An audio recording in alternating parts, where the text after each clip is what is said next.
This episode of 50 Shades of Planning is brought to you in partnership with Kratos Group. We are a leading communications consultancy, helping some of the UK's best-known brands deliver local and national campaigns, manage political and reputational risks, and influence national policy on some of the most important issues facing the UK. Find out more at kratos.co.uk. Hello viewers, Sam Stafford here, reporting this time after a madcap couple of weeks from home in Ripondon in West Yorkshire. In anticipation of the revised NPPF, my response to which I am pleased to report is all but there, I invited some of the Shades alumni to discuss some of the policy areas of most interest to them and how the new government could and should approach them. 8 conversations were recorded, elements of which you might have heard formed part of episode 128 of the podcast, but I am publishing them all in full here on the YouTube channel. This is the 7th of the 8, which is a conversation between Andrew Taylor, Paul Smith and Shelly Rouse about devolution and greater than local planning. Andrew is Group Planning Director at Vistry, Paul is Managing Director at the Strategic Land Group, and Shelley is a Principal Consultant at the Planning Advisory Service. Their conversation takes in the role of mayors within this new agenda, whether counties are an appropriate geography for strategic planning outside of mayoral or unitary authorities, and the influence of strategic planning on local plan making. They also stray into NDMPs, resourcing and digitisation, and the conversation is all the more interesting for that. Enjoy. So greater than local, or devolution and different terminology. Labour have been talking a lot about moving powers from the centre to regions or to new geographies, and talking about the relationship with the existing metro mayors. So we saw, was it day 1, day 2 of the new government, all the mayors walking down Downing Street, and then sitting around the cabinet table, obviously Labour declaring that they are wanting to work with this tier of government and devolve more powers to them. So, but what does that devolution mean? What powers are we seeing, do we expect to see being passed down? And what does that mean for planning? Planning, transport, finance, decision making at a local level. So I think they're the key things for me, trying to unpick what Labour are going to be doing. And I think, yeah, Andrew, I'd agree with all that. And I think what's interesting around it as well, you talked about powers being passed down to metro mayors, but that raises 2 questions. I think to what extent, especially when it comes to planning, are they actually going to be powers that are pulled up to metro mayors, that are things that we're currently expecting individual local authorities to deal with? And sort of related to that, what do you do where there isn't a metro mayor? Because we've got such a hodgepodge of local government structures, that it's okay saying we want metro mayors to plan, but what do you do if there isn't one there, and if local authorities don't have those sorts of existing relationships? And I think they're going to be some of the key questions we'll need to look for, really, when as and when we do get to see the NPPF and whatever goes alongside it. I mean, it was really interesting. So obviously, the Planning Advisory Service are part of the Local Government Association, and the day after Keir Starmer met the Metro Mayors, Angela Rayner and other people forming part of the new government came to the LGA offices essentially to say, you are, at local government, you are just as important to us in achieving devolution as the metro mayors, as the combined authorities. We're going to kind of work with all government structures to find the right size fits all, rather than a kind of mandated one size fits all. So, and that was the first time I think the LGA had a visit from an incoming minister since 2010.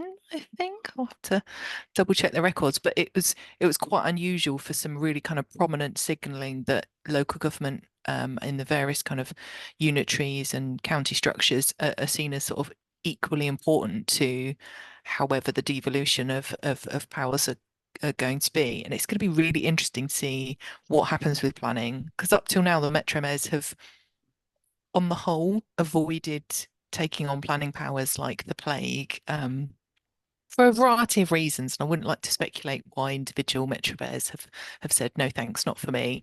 But definitely where there are unitaries, and I think it's 80% of the UK, England rather, have got a two-tier system, so a county council and many kind of districts and boroughs. So it's going to be quite interesting to see, well, where's that power of planning going to escalate up to or down to? Because at the moment counties don't tend to hold the pen in terms of writing local plans, having designated housing numbers, and if that is kind of all kind of shifting towards county level, that's going to be quite different, and we're going to see some, I suppose, new teams, new structures, new sort of ordinance of how governance arrangements happens in local government. And I think that's true for new towns as well. If you're an area that, when a map comes out, at some point it will,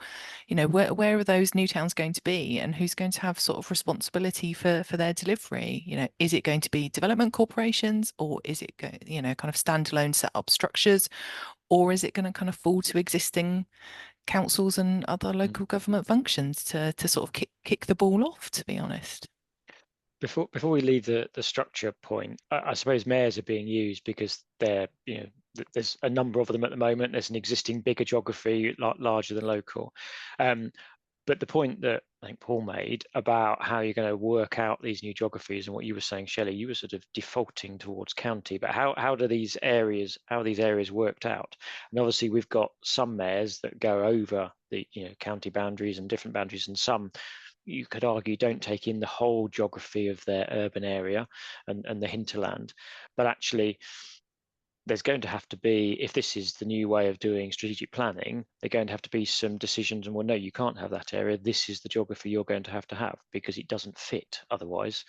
And areas will need to be put into certain other ones, because otherwise you won't have, a contiguous picture of strategic planning across the country. So I think that there's a potential clash between what is a localized response to government, the letter from Angela Rayner a week or so ago to areas saying, come up with your devolution ideas. Great.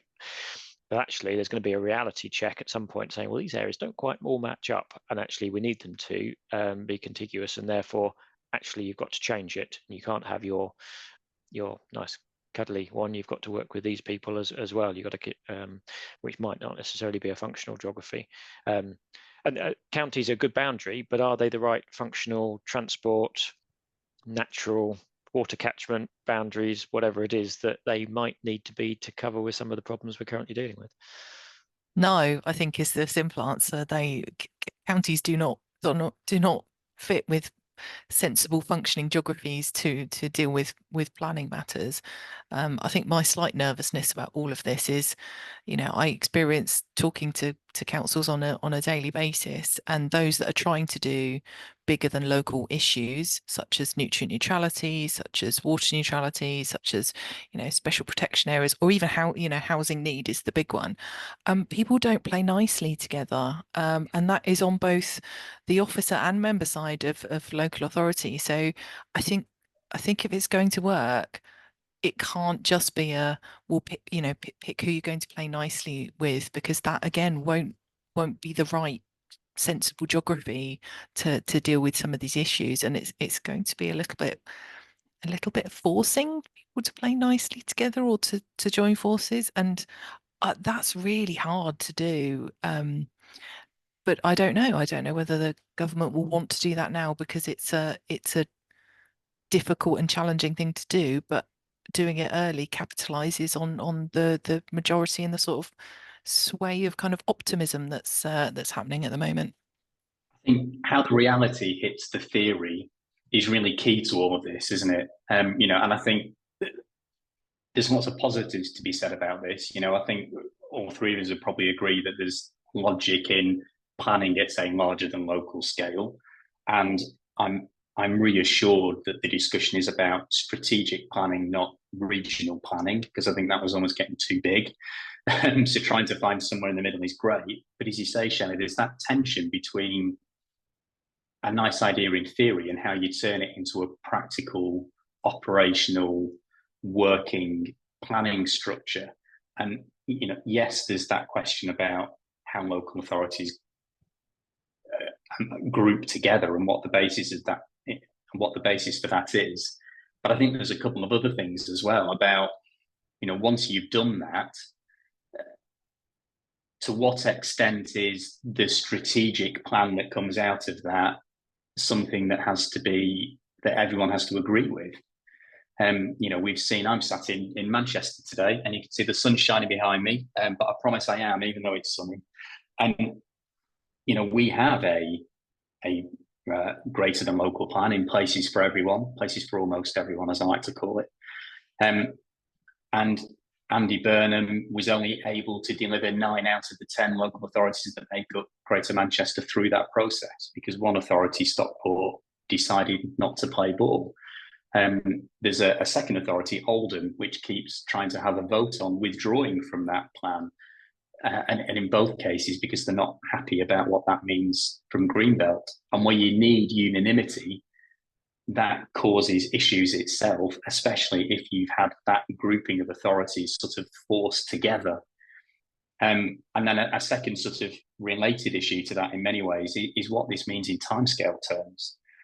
You know, because we are in a situation where we've got, what, 33% local plan coverage, something like that, that's going to fall to 20-25% by the end of next year, given what's in the pipeline. Having this sort of structure, as positive as it is, there's a time involved in putting it together, and the more sort of grit there is in the process, the more potential for disagreement, the more likely it is that this will actually slow down the local plan system that it's meant to speed up. So I'm fascinated to see how those sorts of issues are going to be dealt with as well. Yeah, I think generating those bigger than local plans is going to be a lot harder this time round than doing regional spatial strategies. You know, but back in the early 2000s, when, you know, they were being produced, local government political landscape looked very different to what it does now. You know, most councils at that point in time were of one uniform colour. You know, the rise in no overall control, joint administrations, or kind of resident group run councils, you know, local government as a kind of political you know, kaleidoscope looks incredibly different now than it did then. And like you say, it will be getting people to agree with, you know, what the evidence base produces, what that kind of plan starts to kind of look like. I think will be a lot harder, because there'll be many more voices and interests to try and kind of corral to the finish line.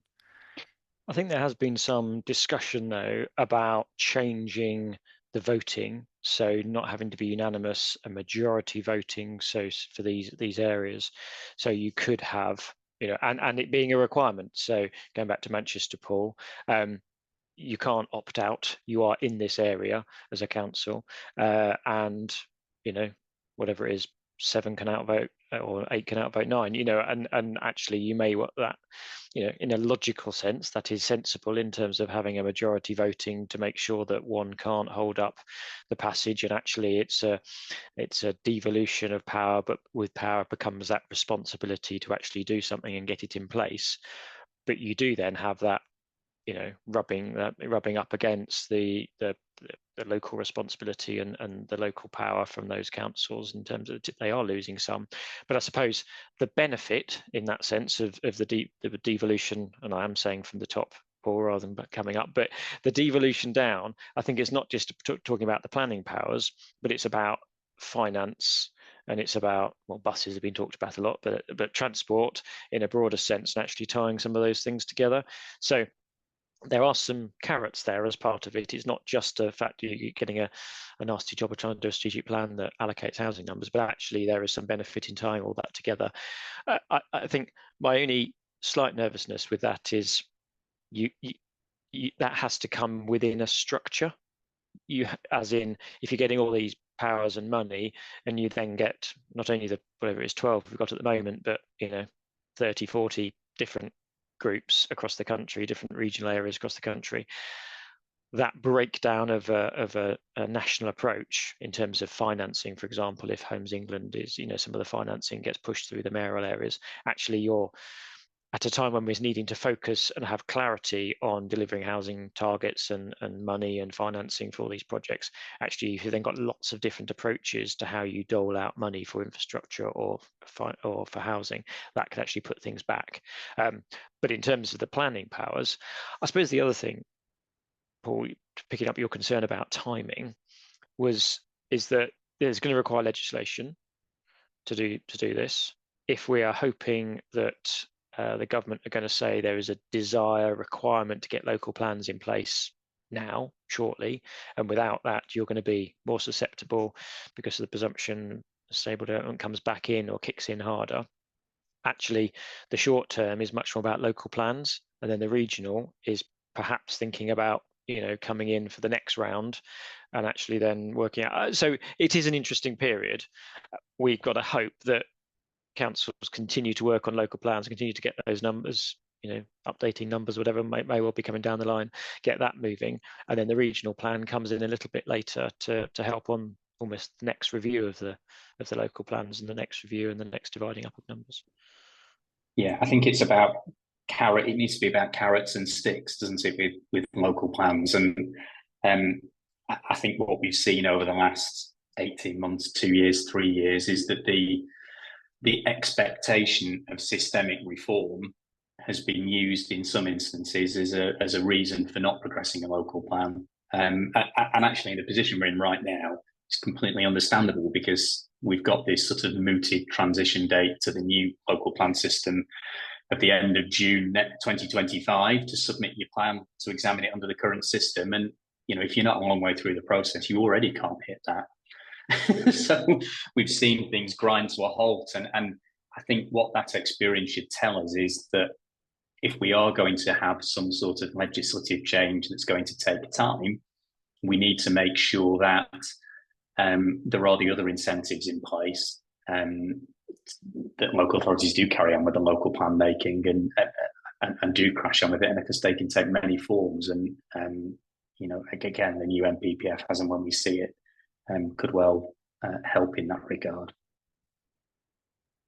Yeah, I mean, I think both planning at a larger than local and doing local plans is probably, to my mind, falls into the medium to long term solution to the housing crisis. I mean, how long did Places for Everyone take? Was it nine years or maybe possibly longer? Yeah, I couldn't tell you exactly, but I know there was a draft of what was then called the Greater Manchester Spatial Framework that was ready essentially for its final consultation just before Andy Burnham was first elected mayor. And I think it took him into his third term before he finally got it adopted. Yeah. I don't think we're going to see any of these kind of strategic plans or bigger than local plans within this parliament. And I think local plans, obviously, massive fan. I'm a policy planner by trade, but again, they take a really substantive time. I think PINs are at the moment saying that over 100 councils have indicated they're heading for the June 2025 cutoff date.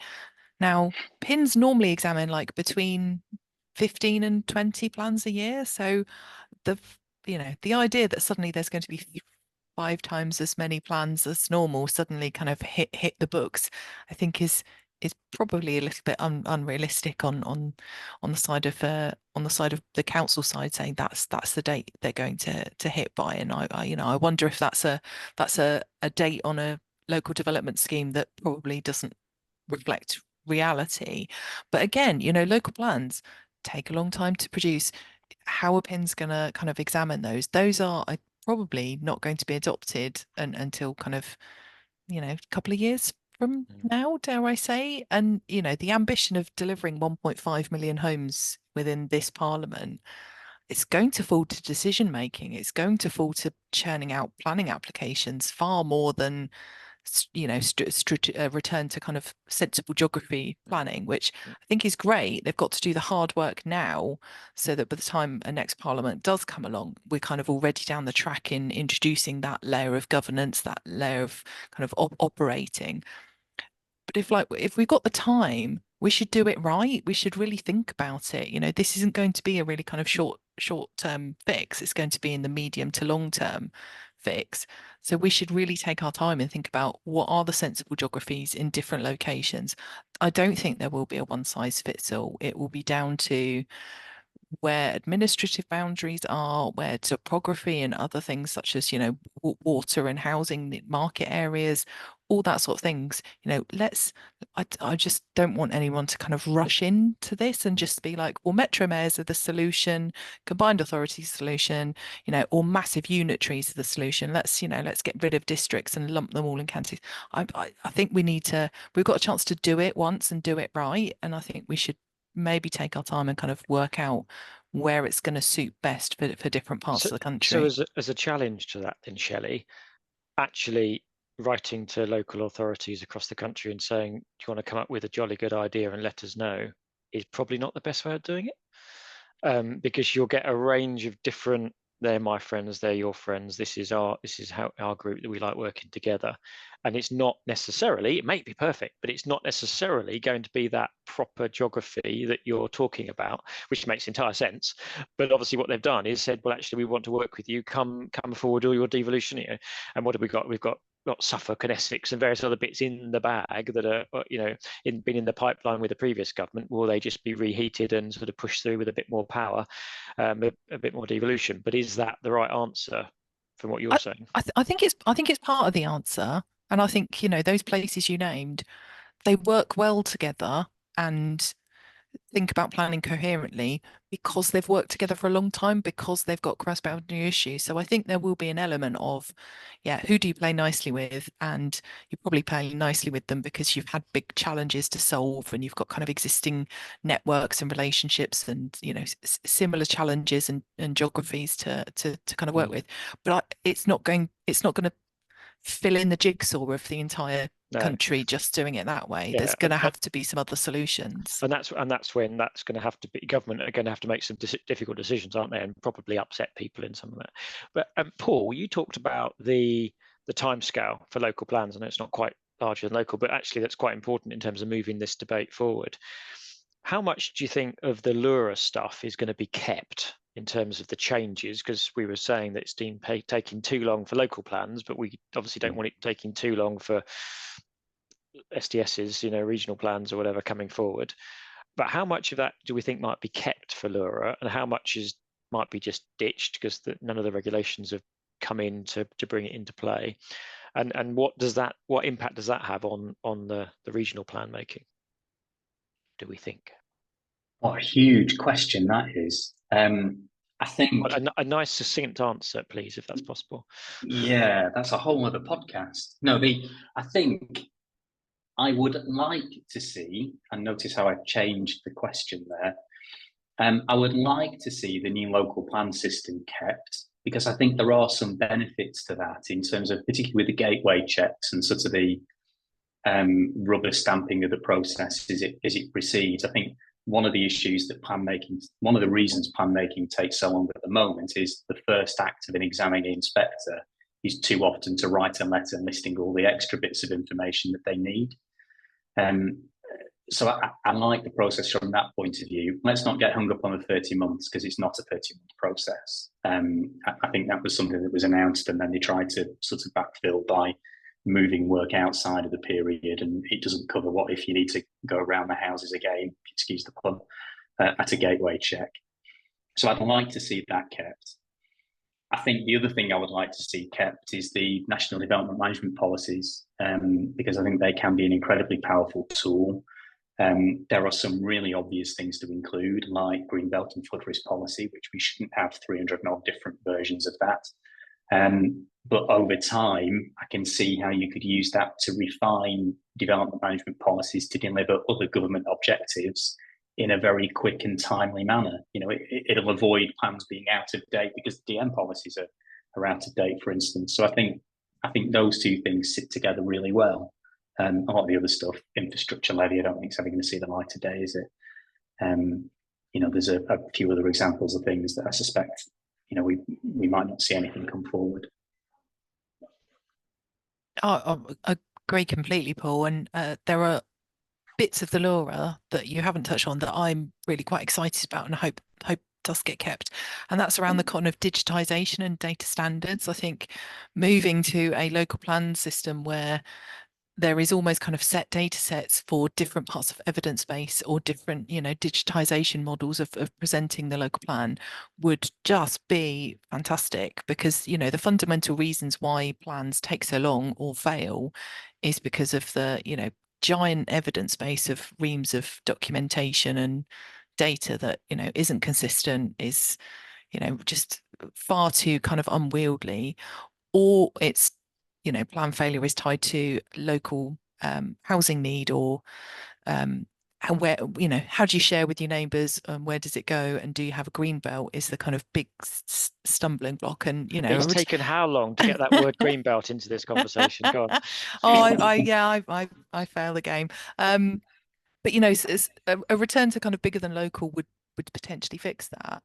Or the third reason plans sort of tend to fail is because of political dynamics, and that's never going to change. That's a kind of part of our local plan system. So what can you change? Well, you can change the harder than local things to fix by having a kind of additional layer of planning policy that looks at those at solving those challenges. And you can have something that strims down the evidence base and the kind of processes involved to make a local plan. And I think that's where some of those, data standards, moving towards a kind of more open data set, could take. You read any sort of 70-page SMAR, it's taken data sets that are, freely and publicly available and could be brought together in a kind of national dashboard data set.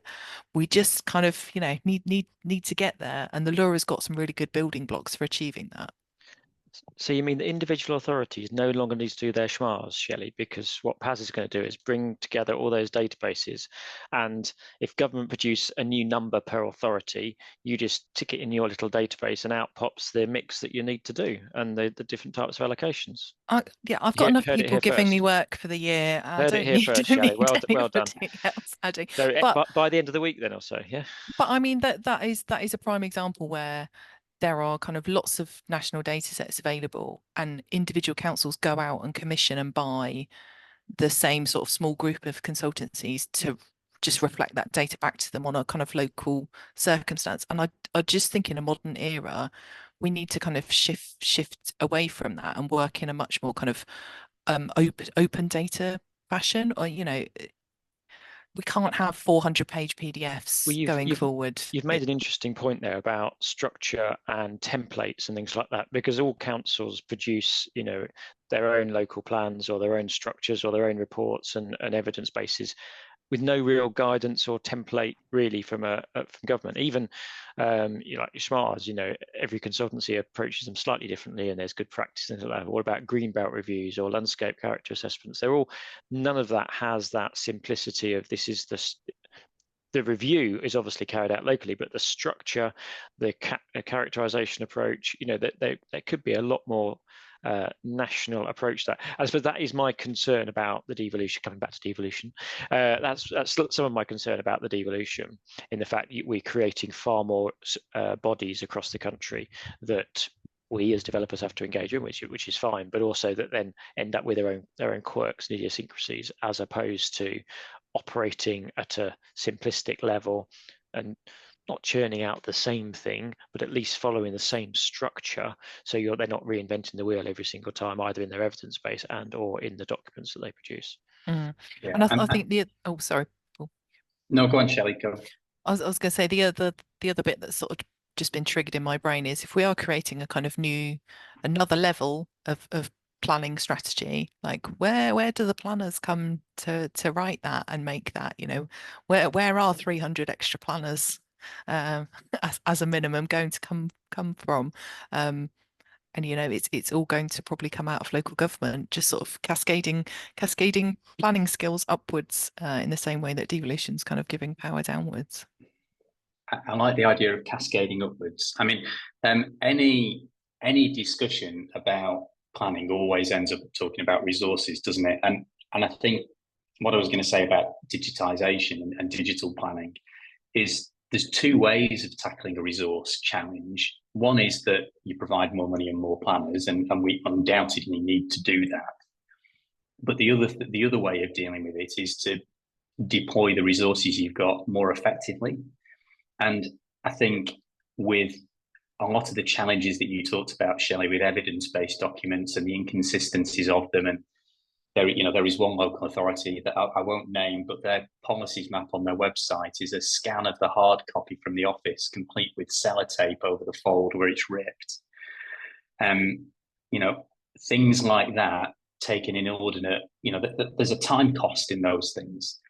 There is a time cost in having to go and procure all those consultants' reports. And the more we can move to consistent data standards from national readily available data sets, the less time planners will have to spend ferreting around trying to find the information. And the more time they can spend doing the thing which is why they became a planner in the first place, which is thinking about it and thinking what the implications of that is and what the best spatial solution to all of that information is. And it all, you can start to see how it potentially all fits together, but it's it's the speed that we can start to get to some of those points, isn't it? Yeah, and when you were talking about local plan and digitisation, I got this vision because everyone's on GIS. It's all there in theory. If it's all put in on the same basis and the same template, as part of your adoption process, you press the button, it then just gets uploaded onto Magic Maps. I'm sure other things are available. And then you can see the entire country, all the allocations, all the policies and everything else at the same time. Now that would, in theory, be relatively simple to do because it should all be there. But and there are, so I was going to say, and there are private companies that are doing that already. Yeah, we subscribe to a prop tech platform, and they try and do that, but it's really hard because a lot of these data sets, they've got to go and digitize them themselves. And, it's hard enough when it's already digitally available, let alone when it's that scan of the hard copy from the office with a coffee ring over the green belt, because that's the bit they never look at.